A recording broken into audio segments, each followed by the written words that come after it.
Les 9 prévenus sont arrivés ensemble ici au palais de justice de Troyes sans faire aucune déclaration. Ils encourent de lourdes peines jusqu'à 5 ans de prison et 75 000 € d'amende, des peines jugées disproportionnées par leur avocat. En effet, ce n'est pas la première fois que des militants de Greenpeace s'introduisent de telle façon dans une centrale nucléaire, mais c'est la première fois qu'ils sont poursuivis pour des délits aussi graves. Leur avocat va donc plaider la légitimité de cette action pour lui comme pour Greenpeace. Cette opération a permis de montrer qu'il existait des failles dans les installations nucléaires françaises et c'est pour cela qu'ils espèrent une certaine clémence de la part de la justice.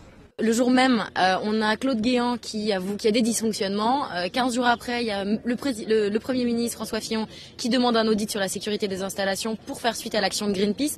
Donc on a mis en avant, on a mis au grand jour un vrai sujet, le sujet du risque terroriste sur les installations nucléaires françaises.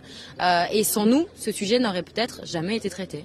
Avant l'ouverture du procès, des militants et des hommes politiques comme Denis Baupin, l'adjoint au maire de Paris, étaient venus ici à Troyes pour soutenir les 9 prévenus. Sur une banderole, on pouvait lire « Merci » ou encore « La citoyenneté n'est pas un crime ». Des militants de Greenpeace qui ont accueilli les 9 prévenus en les applaudissant et en leur disant merci.